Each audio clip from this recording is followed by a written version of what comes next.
We have an accounting, audit and tax advisory firm. We've been in Sri Lanka for 123 years, hopefully around a lot more as well. Myself, Gihani and Isru are part of deal advisory. Deal advisory covers corporate finance, valuations, M&A and all that, and also real estate advisory. So you look at as well. So today what we're going to talk of is something along these lines. We'll try and make it as practical as possible because we've all been where you guys have been studying. It's a great foundation, but then once you get into the real world, you realize that a lot of that is about application. So what we're going to talk about is application, and application in terms of the real estate industry. So just to give a kind of a introduction, real estate is something that the day you're born to the day you die, you have all of us need a roof over our heads. Right? So the demand is always there. If you read the newspapers, there is probably questions about, is there a bug? I'm talking all of this before Easter Sunday, right? And it will change, it will come back normal. But there was a question, is there a bubble in the market? Is there a bubble in the housing market? Is there a bubble in the apartment market? And it's all relative, right? We have some statistics down the road. There's about 7,000 apartments coming into the Sri Lankan market in Colombo, apartments, high-end apartments. Now, if you look at the buyer profile, most of the buyers tend to be Sri Lankans, whether it's expatriates or local users. There's a very small quantum of foreign buyers in that segment. So even with bombs and whatever else that is happening, you still have a latent demand in Sri Lanka. All of us need a house, whether you are single or married or whatever the arrangements you have at some point of time, you either own or rent a house. Sri Lanka's population is growing at about 1%. It's about 100,000 live births. If you look at it in 20 or 25 years' time, all of those people need a house. So one of the statistics you'll see is every year there is a requirement for 100,000 housing units. The supply is only 25,000, give or take. So there is demand for housing. And what you'll also see is that even though Sri Lanka is an island, and that's one of the things we'll talk about, we are fairly uniquely positioned in terms of our location. And that makes it attractive to people across the subcontinent. We deal with a lot of people from India and Pakistan and places like that. They love the place. Right? With all the crazy politicians they have, they love the country. They like to live here, they like to own property here. So our location gives us an advantage. Also talking about globalization, if you take financing, real estate is an asset that you can finance long term. If you go to a bank today, they'll give you a housing loan till you're either 55 or 60 years old, which means for 20 or 30 years you can take a loan on a property. You also have, in most other parts of the world, not in Sri Lanka, real estate investment trusts. So that's a vehicle that you use to finance development of properties and also transactions in properties. And you'll be surprised that there are, I'm sure all of you have heard of Bitcoin. There are companies in the US and Singapore that are issuing Bitcoins on properties. So if you take this building, you can actually issue coin on this building. So while the ownership of the building is with party A, you can have 1 million coins issued on the building and you can trade those. And there is a value to it. So just because it's property, it's not boring. Right? There are many things you can do with real estate as an asset class. So today's discussion will focus essentially on Sri Lanka, where we are. I'll take you through the first section. Gihani will run you through the rest of it. Happy to take questions either during the session or afterwards. If you go to why Sri Lanka? Great place to live, of course. So post-war, we had a fairly significant GDP growth that's tailored off. I would say come the next couple of years, you're looking at about a 3% growth, which is good. Right? A lot of the world is at 1 or 2%, so 3 is not bad. It could be better, but it's okay. The most important thing is, I think, around inflation. I mean, during period up to 2009, inflation would have been 20-25%. Interest rates would have been the same thing. But for the last 5 or 6 years, the longest time, I think, in living memory, we've had single-digit inflation. Now, whether it's 4, 5, 6, 7, doesn't really matter. The fact is, we've actually had low inflation for the last couple of years. Which means that if you take your real interest rates, your real interest rates have been positive over that period of time. Because if inflation is 4 and your interest rates are 12, you have a real return of at least 8%. And also, again, sometimes there are debates about how accurate these numbers are. But we are at around a $4,000 GDP per capita, and going to $5,000-6,000, which means we are in the middle income bracket, which means people start to aspire to some of the better things in life. So why these all important is these are drivers for demand in real estate, whether it's residential, commercial or retail. These are all drivers for the real estate market. If you take Sri Lanka as a whole, as a nation, obviously great location, slap bang below India. We like to say that we are the Hong Kong to India. We are to China. We are the equivalent of Hong Kong because Hong Kong developed because of the Chinese market. Before China opened up, Hong Kong was a trading hub. It's a little different now that China has opened up. We fulfill a similar role to India. There are many companies in Sri Lanka who actually manufacture for the Indian market because of the FTA. Similarly with Pakistan, we have a very good FTA. So between these two countries, we have something like 1.4 million people, and that's a market that people want to address. We haven't done it fully, but that opportunity is there. We also are well placed geographically. The shipping routes that straddle Hambantota is one of the busiest in the world. A good chunk of oil shipments from the Middle East go right across that. So again, while people have issues about Hambantota port, it is probably one of the best investments Sri Lanka has done in a long time. I'm not sure about the airport, but certainly the port. And that port, given time to develop, will be a game changer for this country. And why is that? Because of all that connectivity that is going on. The other thing that we sometimes don't realize is we used to be slightly different now. Sri Lankan Airlines had the highest frequencies to India of any foreign carrier. We used to have something close to about 100 flights to India, especially South India. We were one of the biggest carriers in. So we have connectivity. And that connectivity is then from there to the Middle East, and then from there to Southeast Asia. So this whole thing is Sri Lanka as a hub. People throw around this word hub, but in actual fact, if you take both aviation and maritime, we are a hub. We are literally well placed to take all that traffic in. Again, this drives demand for real estate. Be it warehouses, be it free trade zones, be it free zones, any of those things are all part of the real estate product.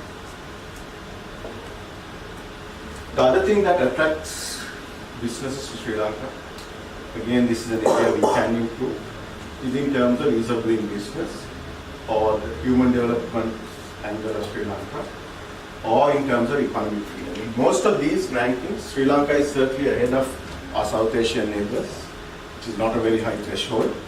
But the fact is that some of these things we are ahead of places like Vietnam and Thailand, which is something to be proud of.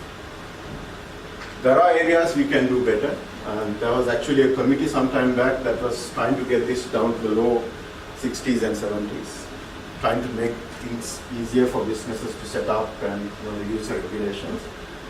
We were actually a little ahead of this. We stepped back a bit 2 years back. But 100 is not bad considering where the rest of our neighbors are. Ideally, we want to be closer to Thailand, but 100 is okay. And again, it's one of the reasons why when we talk to investors for coming to this market, Sri Lanka is relatively an easier place to do business. Anybody who's done business in India and who's come to Sri Lanka swears that it's a better place. I can imagine.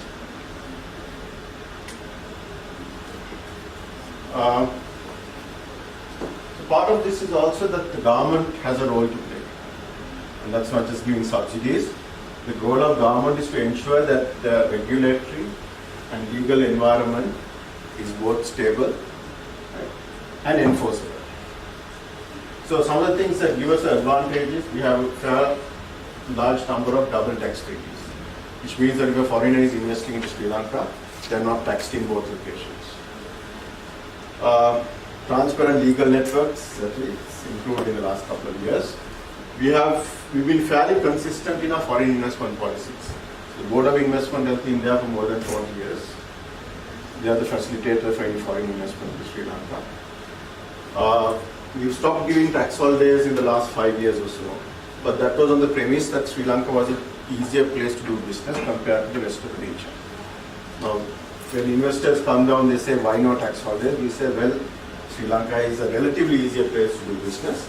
Plus, with the last budget or 2 budgets before, they brought in a set of enhanced capital allowances. if you invest in buildings, land, plant and machinery, in addition to the normal tax depreciation, you got another additional 100% depreciation, which was effectively a 6-year tax holiday when you work out the numbers. So we don't have tax holidays, but we have something similar to that. We have investment agreements with a bunch of companies. Sri Lanka is actually one of the easiest places to bring in money and take out money. There's something called a securities investment account, actually, inward investment account. Money comes into that, money can go out through that. There is no form, there are a few forms to fill, like all good things in life, but it is relatively an easy process. You pay your taxes, you bring in money if you invest in the stock market, you can take your dividends and capital out. It's a fairly easy process. The other thing which we'll discuss in more detail is, again, Sri Lanka allows foreign ownership on land, apartments, buildings, etc. Few years back, you could actually buy freehold. That changed in 2013. So now you are permitted to buy leasehold up to 99 years. But if it's a foreign-owned company and there is a local partner, a 51% local partner, then you can actually own the land as well. Right, so we love to show these pictures to our foreign clients because actually it looks good and it's, we've done this as well. So compared to 10 years ago, we put in a lot of infrastructure, we put in a lot of development. Right? Again, when people complain about the loans we take from China, the fact is if we didn't take those loans, most of the stuff won't be there. And this does make a difference to when we portray Sri Lanka to investors. These do make a difference. If we didn't have a coal power plant, we'd be short of 900 megawatts of energy. It is the base load of Sri Lankan power generation. We've all gone on our expressways. We hope the light transit will come one day. But again, things like the Colombo Seaport, a game changer. We are one of the most, if you look at the Colombo Seaport, we are within the top 25 global ports. We are one of the largest transshipment ports into India. So even though we are a small country, and we sometimes think small, the fact is that we have some world-class assets on it. Again, you've seen most of these places. It's about quality of life. Right? Barring what happened in the last 2 weeks, we had a pretty decent quality of life. Whichever the government it is, spend time, energy and money to develop this, and that's part of developing that human capital. Okay. So this kind of sets the tone for the rest of the presentation. If you look at from a real estate, all this that we discussed feeds into this. Right? We have population growth of about 1%. Another key statistic is that our urbanization rate is very low compared to the region. We are roughly about 20%. We are actually, if I'm not mistaken, below Afghanistan, which is worrying. Afghanistan is more urbanized than Sri Lanka. But the good news is we are heading to about 30%, which means more people are coming to cities, which means you need more apartments, you need more infrastructure within the urban zones. Again, this requirement for 100,000 housing units. If you look at the total requirement over the next 5 years, you'll get about 1.5 million units. The supply is nowhere close to that. Tourism numbers, I'm not going to debate how much this is, but if you get 2 million this year, great. But tourism obviously drives real estate, whether it's direct or indirect, whether it's retail or residential. And that obviously has an impact in terms of demand and supply. Income growth, you obviously see in rupee terms a growth in income, and even in dollar terms, we have seen a growth in GDP. All this feeds into the demand for real estate.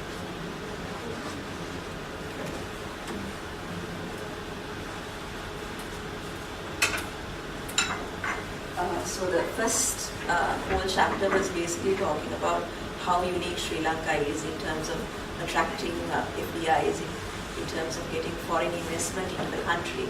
So this section will actually talk about the real estate investment overview. So basically, if you take the real estate and construction sector, it's been a very prominent sector in Sri Lanka. If you take the contribution to the GDP, it's been around 7% for the last couple of years, and it has been increasing at a very fast pace. So in a way, this fast pace of growth was mainly due to the infrastructure growth in the country. There was a lot of bridges, there was a lot of infrastructure that the government did as a facilitator in terms of attracting investments into real estate. And there is also the private sector contribution coming in from the developer's point. So if you walk around in Colombo, you'll notice that there's a lot of tall buildings, the Altair, the Cinnamon Life. There's a number of, the skyline has completely changed since 2009. So both of them have contributed, but a major portion of the contribution is coming from the government infrastructure projects. And also in terms of private sector contributions, majority of it is on apartment complexes. The new trend is to do up mixed developments.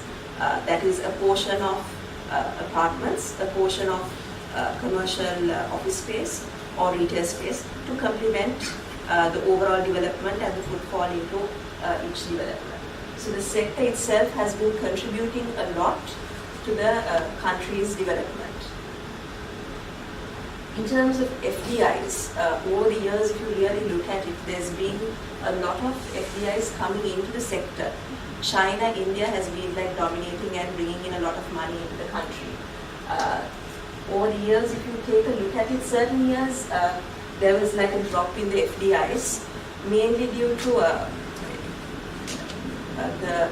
sometimes the inconsistency of policies, the political uncertainty, those kind of aspects kind of affected the sector and overall Sri Lanka in terms of bringing down FDIs.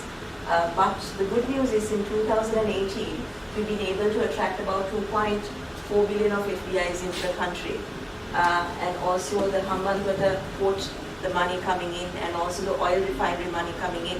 All of that will create job opportunities in the market and also create economic activity as well.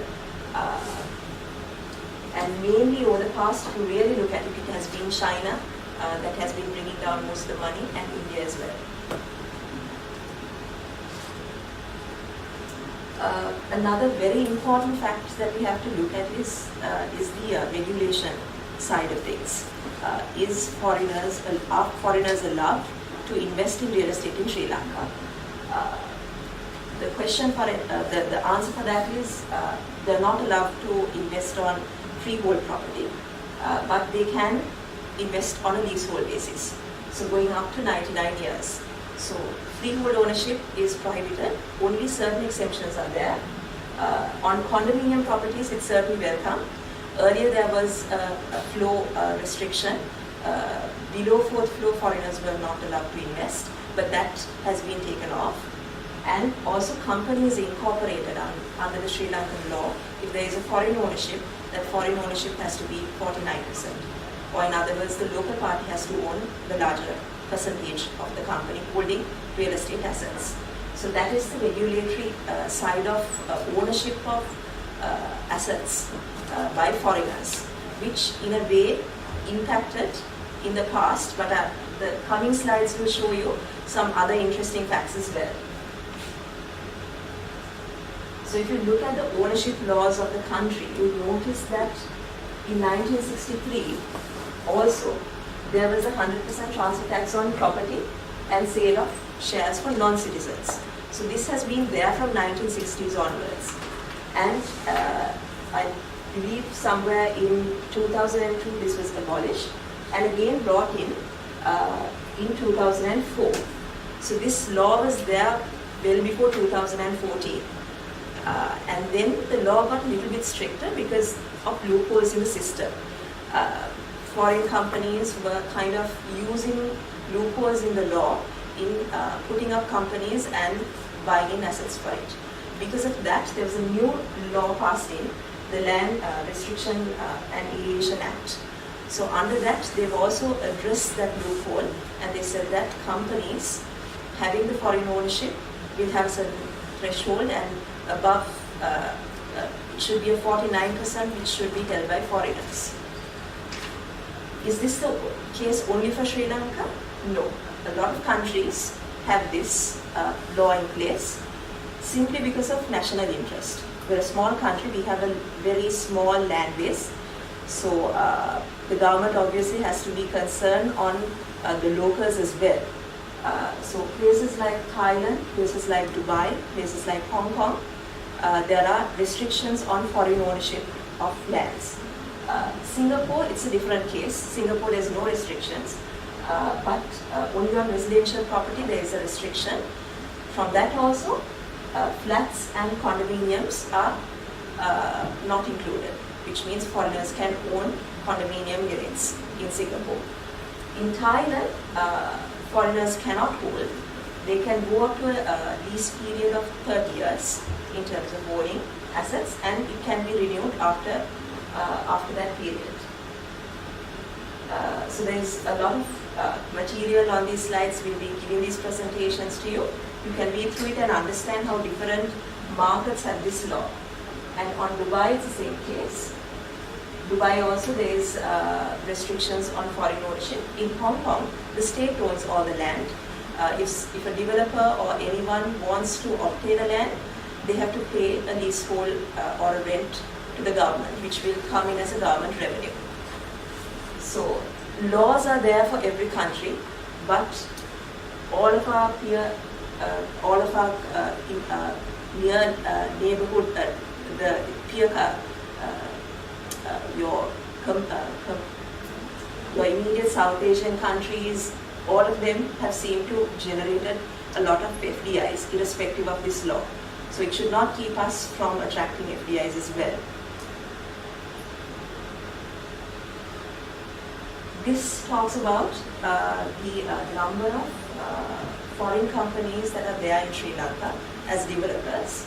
If you take a look at the condominium market, the number of apartments coming in is around 7,000. Most of it is being provided by local companies, but there is a lot of foreign companies who have come in and invested in the Sri Lankan market as well.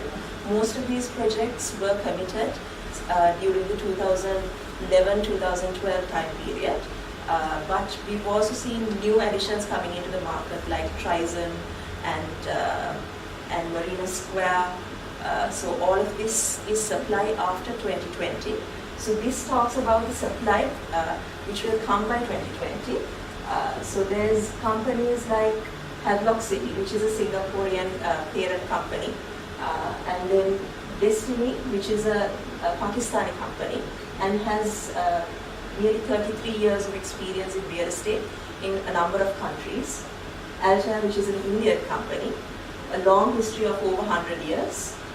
Then these Cinnamon Life, Cinnamon Colombo City Centre are projects which are done by large conglomerates in Sri Lanka. Cinnamon Life is John Keel's, whereas CCC project is done by Avance. Golface again, One Golface, that's the Shangri-La development, that's a Hong Kong-based company. Astoria, a Chinese company. Grand Hyatt, there's local parties as well as, of course, Grand Hyatt is an international company. ITC Indian, Sheraton, it's a private equity fund from India. So there is a mix of foreign and local players in the market. So the thing is, the time period between 2009 to 2014 was very lucrative. The economic growth rate was high. Of course, that's the same growth rate can't be maintained because it was immediately after the war, and then the growth rates would stabilize, and we need to figure out ways where we could boost the economy again. The same growth rate can't be maintained. But I think also the fact that there was not much of political instability during that time helped a lot of these investments to come into the country. And if you really look at it, most of these developers have more than one project in the country. And especially local companies also like John Keel's have around 4 projects that they have done even during the wartime period. Projects like Monarch, all of them were done during the wartime period. So they had the confidence in the market even back then. So these are like some of the pictures. I'm sure when you're passing through Colombo, you would have seen these developments coming up. The skyline is completely going to change, and these would be the developments coming up. This particular development is by a company called Sanken. APIIT is the Astoria project coming up in Duplication Road, ITC, Altair, the one which was previously the Krish Square one next to Hilton, Cinnamon Life, Shangri-La. So the skyline is going to completely change. And also the next game changer in the industry is the Colombo Port City project. Colombo Port City project is the largest real estate development in Colombo, in Sri Lanka. And it's expected to span over a very long time period. It's going to go up till 2041. A lot of people had concerns when the project city came. They had concerns whether the market would have an oversupply by a large project like this. But the fact is that it's being phased out. We are currently seeing where the land reclamation part is being done. Starting from probably next year, it was supposed to, the selling part was supposed to start from this year, but probably starting from next year onwards, the selling part of it would start up. So this particular project will have a financial city, it will have retail areas, it will have condominiums, residential areas, a completely different real estate asset in the market, and it will probably increase the bar for a lot of other real estate developers in the country as well. A total supply of 5.5 million square feet. That's a huge build-up area. If you take the total reclaimed land, it's close to about the land area of Colombo 7. But once it's built, it's almost similar to Colombo supply coming in. So it's a huge development, and it will attract a lot of foreigners into the country over the years.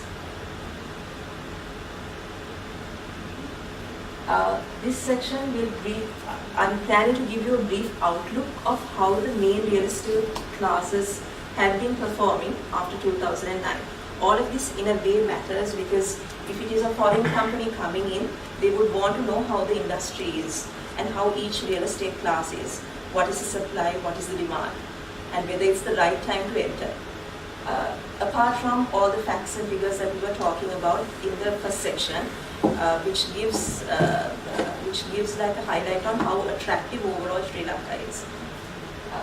So if you take the residential market, it's evolved over the years. Way back in 1960s, 1950s, this product known as a flat came into the market. It was initially given for government servants. It was basically a housing need, but then by early 2000, probably after 1990 to about 2005, it started to become a lifestyle, and it started to attract foreign investments into the country. By this time, people who were buying in had an investment view when they bought in apartments. We did a recent study on in order to understand what kind of returns an average investor would have if they invest on a unit of an apartment unit. So basically, if you buy an apartment at the very initial stage when it's been announced by a developer, and if you dispose the asset off in 7 years, you would have an ROI close to about 17%. That's quite higher than putting your money in a bank account. And that's your asset appreciates in value. At the same time, you can rent it and get a rental rate of 5 to 7% as well. So as an investment, the apartments played a big role. Therefore, a lot of people started investing. But by now, we're seeing a different trend as well. Along with the investment focus, there's also people buying in as end users. We have a very limited land mass in Sri Lanka, and our population is growing, and our household sizes are going down, which means people no longer want to live as a large family unit. They want to live separately. So the number of housing increases, but your land mass is not growing. So the obvious choice is to live vertically. And also you have the added advantages like security and all the other facilities that come attached to any apartment complex. So there's a preference of a lot of young people to move into apartments. So it's becoming from an investment pool, and condominium as a lifestyle was seen in the 2000s as well.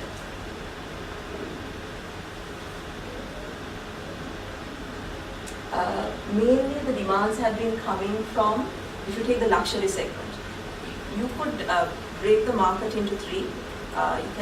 You will have the super luxury, the ones like Shangri-La, the ITC.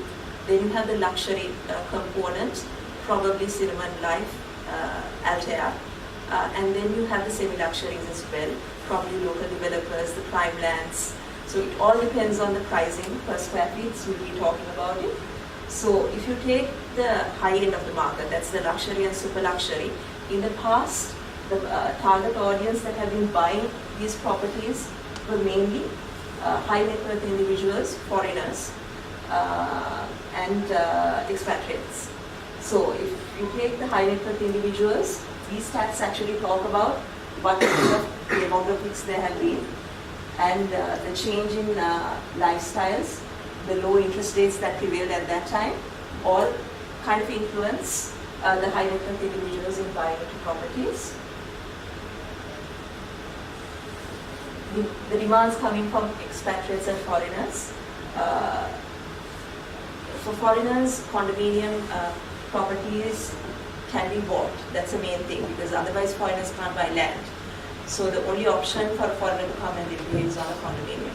So that is an encouraging factor. And also the worker remittance, where majority of this will be like the low-end market or the housing, Middle Eastern segment money coming into the country. But still we have a large portion of expatriates, Sri Lankans living abroad in UK, in Canada. So all of them are bringing down their monies as well, and they want places to invest their money. So real estate is a preferred option. So these were the main segments of the luxury segment. And of course, there's an emerging demand trend for middle-income earners. Middle-income earners, as I told before, they want a place to live. They have the money. If you take, there's a rise in per capita income levels go up, disposable income levels are going up every year. So people need a place to live, and they want to move out as well from the main family units. Therefore, there's a clear demand for apartment living coming up in Sri Lanka as well. So this trend has been there for a couple of years, and if you really notice, and if you really go around Colombo and see the amount of apartment complexes coming up in the suburban areas, you'll notice what kind of a supply and what kind of demand there is. Because when we are on the lookout to rent properties or to when we have an asset, there's a very high demand coming in from normal average people who needs housing units.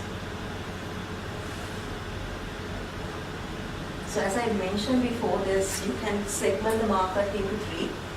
There's a super luxury segment, luxury and semi-luxury. Super luxury, the price per square feet, we've categorized it as 270 USD per square foot to 450. Again, you'll have properties like Shangri-La on this segment. The luxury is between 170 to 270. These price points move up with new developments coming in with new price points. And the semi-luxuries would be like prime lands, homelands, those properties.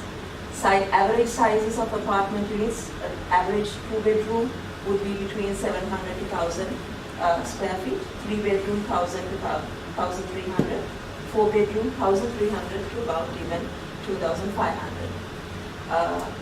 If you look at the overall supply and demand, what we feel is the luxury segment has a very high concentration of units coming up. There's probably over around 7,000 at this point of units in the market, and these units have been there since 2011-12. Generally, we had a statistic to prove this. From 2008 to 2014, there was a housing stock in the market which increased by about, we don't have that stat here, which increased very rapidly. So when the housing stock increases rapidly, there's a very high stiff competition in selling it. So the stock that came in from 2011 to 12 is still selling. So if you look at the overall absorption rates of the market, it's averagely between 60 to 70, which means there is about another 30% in the market which needs to be sold. This could be like a strategy of the developers as well, because sometimes developers hold on to certain units till the end of the project to sell it at a higher price. But still there is about 30% of the market which is still not sold from the luxury segment. Whereas on the semi-luxuries, which are relatively smaller apartment complexes, probably units which are not more than 50, they sell very fast. So there is if you take the outlook, luxury is becoming very tough, the competition is very tough, semi-luxury is an emerging segment. Okay, so I'll be talking about the office space market now. Again, after 2009, there was a lot of demand for office spaces. Many of the office spaces, companies that relocated from Colombo to outskirts because of security concerns in the country wanted to come back. But what we noticed was the time period of 2010 to 2015, there wasn't much of developments that came up on the office space segment. Probably because developers can't sell an office space unit. If it's a residential unit, they can sell and recover their money fast. Whereas if it's an office space, they have to rent it and get the monies, and they will be in that segment of renting for a long time in terms of recovering their money. So there wasn't actually a real motive for a lot of developers to get into that segment. During the time period of 2010 to 15, there wasn't a huge supply coming into the market. In 2015, we had around 2 big projects that came up. But if you look at the overall vacancy rate of the market, it's less than 5%, which means there is a high demand and a relatively less supply out there. Total present supply of the market is around 3.1 million square feet of grade A space. And again, there is no proper grading in the market, but this is something internationally accepted. In office space, you grade it as A, B, and C. A's are office complexes which give a lot of facilities, conferencing facilities, business centers, a lot of things, gyms, everything. So grade B's has lesser facilities and are not necessarily located in the city itself. It could be in the suburban areas. Grade C's could be basically, in Sri Lankan context, houses converted to office spaces. So the demands are mainly coming from businesses that have a very large headcount of people. So banks, then IT BPM sector companies, tourist-related services. These have been feeding into the demands over the years, and whatever developments that have come up, especially, I'll take one example, the Access Building 2, it got fully occupied within 8 months. So there is clearly a demand for these properties. And also one thing which is not passed in as a law is houses being converted to office spaces. If there is a law passed saying that houses can no longer be rented for commercial purposes, then there will be more demand coming in, because right now, since the rental rates are kind of high, a lot of these small sector companies find it hard to move into proper office spaces. And if you take a look at supply, this is the present supply, and this is the overall supply that's expected to come into the market. And if you take a look at the rates, I've indicated on the main Colombo 1, 2, 3 CBD areas what kind of rates. This kind of ranges because this could be a grade B, this could be a grade A. And average in future, the supply coming in, if you take like a Shangri-La, their rate per square foot is between $2 to $3. That's higher than 350 rupees even. So it's becoming expensive, but I think we're still far below our Asian countries. The rental rates that's in the market is far below if you compare with even India. And also the other encouraging factor is that the vacancy rates are less than 5, which means there's more supply, there's room for more supply to come in. Retail segment, the same story. We've not had a lot of retail mall spaces for a lot of years, and then we had a couple of ones even during the wartime, like Hotel Delhi's, House of Fashion, Crescat, which came up. But really after that, there wasn't much more space which added into the market. But recently we saw last year CCC open up with their retail segment. So again, this is a segment where there is less supply and there is a high demand. The demand drivers could be basically the growing income level. So there's a lot of locals who want to buy branded items, and there's a requirement for a lot of retail goods. And also tourism is really driving the retail segment as well. And the presence of retail brands. A lot of international brands don't come directly into the market because our population is small. So a lot of big companies in Sri Lanka take the franchise has a franchise agreement with those companies internationally in bringing down global brands. So that has been a trend as well, which is all feeding into the demand for the demand of retail space in the market. And in the years to come, with projects like Port City, we will be seeing a different segment of foreigners coming into the market, which will all impact the demand for in-goods and then increase the demand for retail space as well. This talks about supply, and then that is basically the present supply in the market, and then this is the expected supply to come into the market. Again, there is a less supply and a very high demand for it. Now, all this time I've been talking about the demand and supply side, but obviously when a foreign company comes into Sri Lanka, there is challenges in a market like this. Main problem is limited access to finance.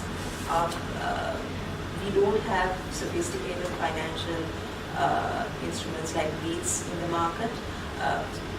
Most of the time what we hear from developers is if it's a developer who does an office space building, they do it and then they're stuck with that asset because they can't sell it.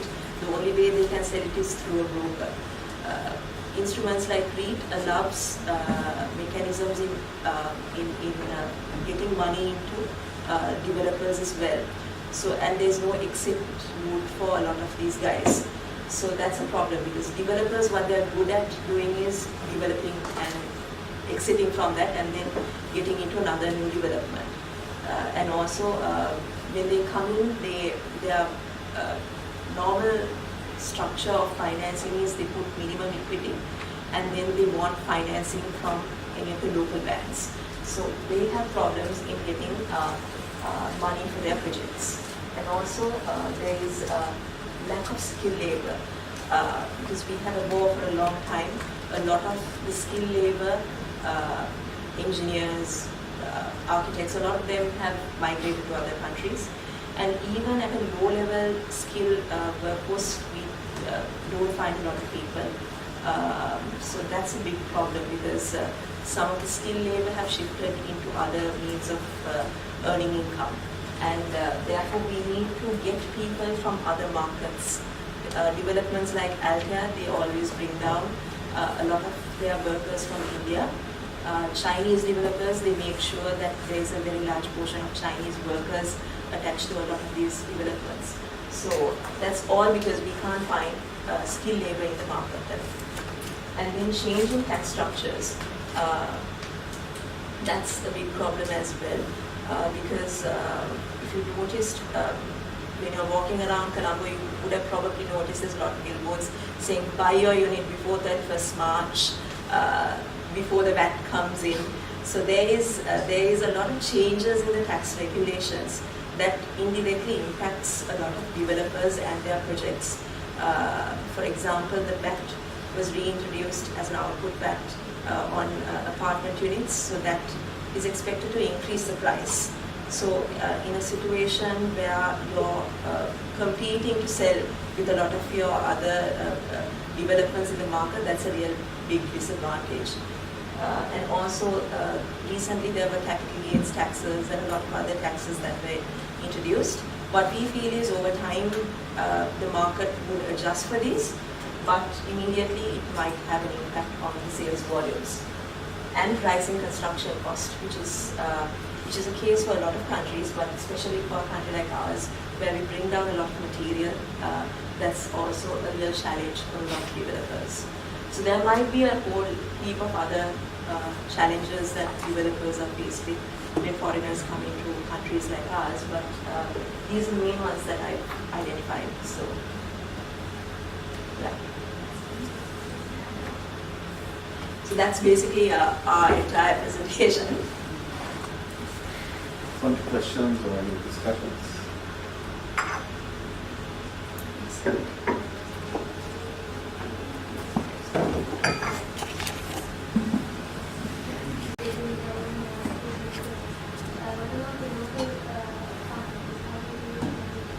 I think even local companies are faced with the same challenge as well. If you really look at a lot of these projects, most of it is delayed because of labor problems, because they find it very difficult to source people. So that's why they look at markets like India. One thing is it's cheaper to bring down people, but then the quality of the people is also a question. What we hear from a lot of developers is that you need to have a lot of people to do a small task. And whatever other Chinese companies use their Chinese labor as well. It's a problem for local as well as foreign players in the market. Take ITC, it's an Indian project. Contractor is ICC, a local company. It's a good chunk of Indian labor on their sites. And when we discuss with these companies is that even though you're paying a lot more for, say, Chinese expatriate labor, if you take the efficiency into account, it's still work. Earlier you mentioned about government infrastructure. So what's the government role in private real estate investments in Sri Lanka? Government plays a role of a facilitator. I personally feel that the government should not get into making developments unless they are helping out a certain segment of people, like government servants. There are places where the private sector and the government enters into agreements where the government gives land at a low value and the developer builds on it and sells it to that segment of buyers at a lower price. But the government mainly plays a role of a facilitator. They should be involved in building up the infrastructure, making sure that waste management, electricity, or all of the needed supply from the government side is given so that it makes life of a developer much easier. Has the current situation in Sri Lanka has affected private real estate investments? Current situation? Like the attacks and all, like do people should buy now? It's actually too soon to tell, because even we are speaking with developers and we're in touch with a lot of parties. It's just too soon to tell. But overall in the market, if you take over the past 1 year, there's been a low sentiment in the market, probably due to a lot of factors like political uncertainty. And also another reason is the competition is also building up. So the sluggish demands could be because a lot of people are competing in the market. So yeah, it's to answer your question, I think it's just too soon to tell. But yeah. You would also say that if you have the cash, now's the best time to buy. Yeah. Whether it's real estate or shares or anything else. Bad times are the best time to buy assets. Some luxury apartments such as Shangri-La, they're approximately priced around $270,000 to $450,000, which is around 769 lakhs in Sri Lankan terms. So considering that they're sort of developing like quite a large range in terms of numbers of apartments, 769 lakhs coming up to that range is quite expensive for Sri Lankan people with that much of cash. So are they more the luxury apartments, are they more targeted at foreign investors than the Sri Lankan market? It depends from developer to developer. Now, for example, if you take companies like John Keels, they have been doing this type of work for a long time. They had about 4 developments. So they are at the same time selling to buyers buyers from previous projects as well. So those could be foreigners as well as locals as well. But what we notice is most of it is individuals. Take the penthouses of one of these Shangri-Las and all that. Buyers are locals. Those are not of $2 million each. There's money. There's money. People have money. Yeah, there's real estate funds in Sri Lanka. There's companies who buy in as investment properties. And they buy like on a large scale. They don't just buy 1 or 2. They buy like 5 or 6. Yeah, so they buy in with an investment perspective. We have some families in Sri Lanka where every development they have a generally it's a top end of the unit apartment or the largest. That's the investment strategy for them.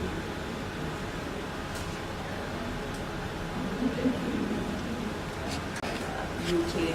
So there is a lot of road shows that's being done by these developers in promoting their products in those markets. So they have high spending power and a lot of money. So they buy into properties as well with an investment perspective. So, and also we know a couple of developers who go out to markets like Singapore and markets where we have very low interest rates. So it's more attractive to buy a piece of property here because the returns are much higher. I'm just curious about one thing. Due to the East Sunday tax, does the sort of the value of some of the properties fluctuate in that sense, or does it pretty much stay the same? I think it stays It stays the same. What we, in the last maybe 12 months, what we've seen is the velocity of sales have dropped. So people are dropping prices. But if it's, say, like Iceland building, there are units at 60-70 million rupees. You see the same unit advertised for months on. So some of the high-end units, time to sell, time to market has dropped. Pricing, generally people don't want to give discounts.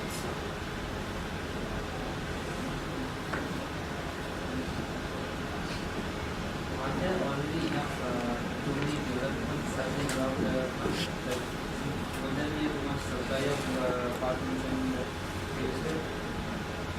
Is there enough people to buy the Yeah. apartments? Well, it's like this. If you notice on the demand slide, we've shown that the population is growing.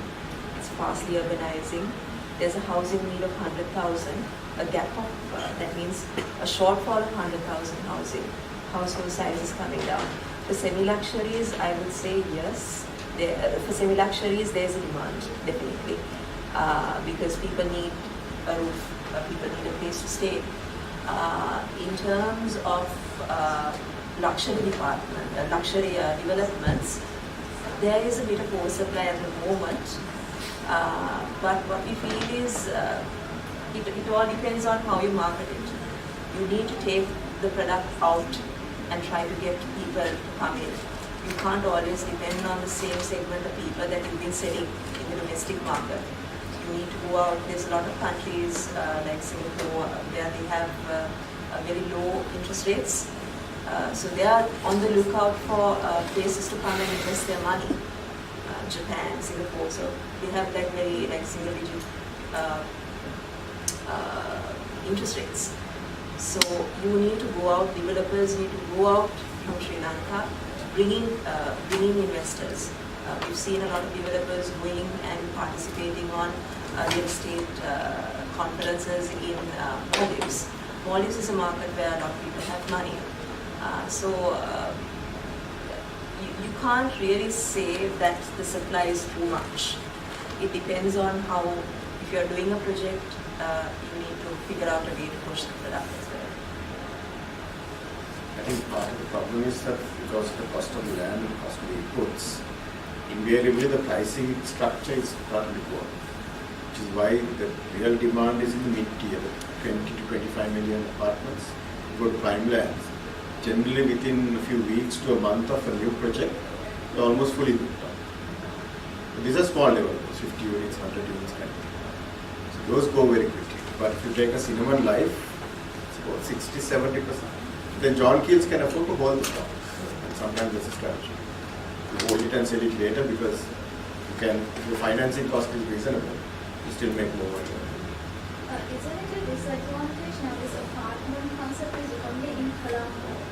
Isn't it like a disadvantage for investors to invest in? Actually, apartment concept was started off with Colombo, but there is a small presence of supply in places like Kandy and in Gaul. So in main cities there is projects that have come up. In Gaul and in Gaul area it's mostly marketed as a beachfront condominium. So that's a new concept. There are developers like Usiddhani, there's a lot of developers who put up developments in the, closer to the beach area. So that's a different segment. In Kandy also, as we know, there is about 1 or 2 developers in the market. So when you say disadvantage, what do you mean? No, Sri Lanka is a very traditional country. So I think there again, it's maybe you get married, you need to go out to your parents' house, where you go to apartment. You also find a lot of the older people who have a big house, no kids. Difficult to find domestics these days, where they move into apartment. So it's a lifestyle change also. If you take Trizon, the new development, the units are 500 square feet. Essentially a shoebox, maybe two of this. But then that's right in the middle of Colombo. It starts at 19 million rupees. Right? If you want a place, you can walk in distance to your office. It's not bad. And Colombo, if you take, Colombo is the main capital of Sri Lanka. A lot of economic activity is concentrated within Colombo. So the first preference of a developer, of a foreign party coming in, would be the main capital of the country. Then they would consider, depending on the demands coming from other cities, they would consider kind of like going into outskirt areas and putting up developments. So in Gaul, it's a different concept. It's foreigners that they're targeting, and also a lot of developers also plan to sell for retired foreigners as well, because it's cheaper for retired foreigners to come and stay in Sri Lanka than staying in their own countries, and it's a different experience. So different developers are doing different things in making sure that their product is passed through to the consumer. And also another thing to just add to your point, with the Port City project coming in, now that's a project that's going to span across about 40 years. There's going to be a lot of engineers, architects, a lot of people, skilled labor coming to work on that project, and they are going to need accommodation. So the immediate CBD area, that's Colombo 1 to 4, we are expecting that the rental prices and land prices will go up. Condominium properties, the rental values will go up because of that demand coming in. So we have still not seen any development come off ground. But moment these land parcels are being sold or leased to different developers and they start building, we'll be seeing a different Colombo. So to answer your question on whether the supply is too much, there'll be more demand coming in. It's a moving target all the time. Demand grows and then your supply also needs to grow. Is there any environmental impacts? Because the land is small. Yeah. And there are so many apartments coming up. Do you think the land, anything to wait for the land? That's actually relating to the development regulations of the country. There is a document called Colombo Development Plan, which talks about the regulations that are there in place for new developments. So Colombo is being zoned. There is a mixed development zone, there's a concentrated development zone. So every place of Colombo, you can't just go and build high-rises. Certain areas will have restrictions, certain areas will have height restrictions. So there's a lot of regulations. So all of that is supposed to be captured in all of those regulations. But I do agree with you to a certain extent. Most of our infrastructure, sewerage, a lot of facilities are outdated. and that's a matter that the government has to address because we don't see sometimes coordination between departments also. One development comes and when the other development was an electricity line, whole thing has to change. So there's a lot of problems like that. But with a lot of these investments coming in, the government has to play a bigger role as a facilitator in making sure that these utilities, all of these supplies are in place. Question. So, like according to your data that you have collected, no, there's only a certain amount of apartments. There's only so much of land you get in Colombo alone. So that's obviously going to have a limit and a sort of an expiry date to developers on how they can develop apartments or even housing schemes within Colombo. So eventually, when that is packed up and filled up, they have to continue to expand. So they have to expand, out of Colombo, such as Samban, Totagol. There's only a couple right now, but to expand out of Colombo. So according to your estimates and your data, how long will that take to happen? That's actually a little bit difficult to comment now. If you take Colombo, yes, the amount of bare land is limited, but there's also a large parcel of land which is owned by the government, which has to be released. Now, I think maybe Shamus Canary. So it's quite a chunk of space, Yes. which is railway department, proposed to department. Yes, so there's Underutilized. and there's a lot of underutilized land by the government as well as the private sector. So all of Colombo is not high rises. If you really go up to WTC, if you are probably on the top floor, you'll notice that there's a couple of tall buildings, but the rest of it is all very like 2-3 story buildings. So those are like prime lands where you have like a 1 or 2 story building which is on that land. So that's an underutilized land. So that land can be used for a different purpose. At one point, the government was making sure that most of the government institutions were shifted to Battaramulla so that they can open up those lands for private development and you can earn money out of it. So there's a lot of initiatives going like that. It's a bit difficult to comment when the supply of land will be limited. It's quite difficult. And also developments have like a lifespan of about 50 years. So an older development can be broken down and a new thing can be done as well. So I think something like that was done in Colombo. That was supposed to be done. No, but do you think that it'll just like for the next 50 years, will the main focus continue to be Colombo and you just won't expand anywhere outside of Colombo? I think Western Province. Western So Province. what's also happening is there is highways and elevated roads. So now people are looking at big blocks of land in Kaduvela, wherever there is an interchange, which means that you can get to Colombo faster than driving on the main road. People are looking at 10-15 acre blocks there. Yeah. So those will be your next high rises. Yes. So you'll have Havelock City equivalents in some of those areas. So there is still plenty of land, just utilizing most of it. And also there is a regulation called the Megapolis, which covers the Colombo district along with another districts, a couple of other districts as well. So that talks about spreading the population between Grambaha and all those areas. Because presently the population density is very high in Colombo. So yeah, the focus will be in Colombo, but probably not on Colombo.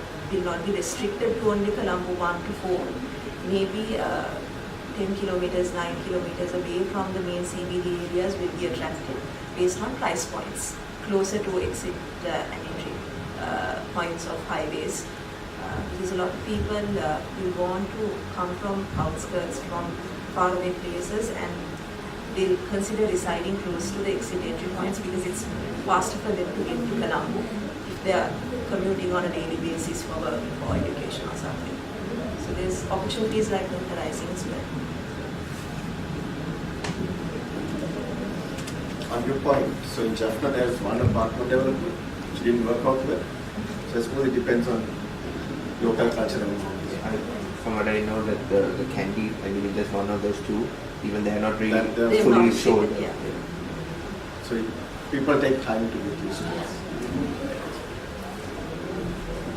Any more questions? I would like to thank you all on behalf of the class and APIIT for coming here and sharing your knowledge with us, taking your precious time. So thank you so much.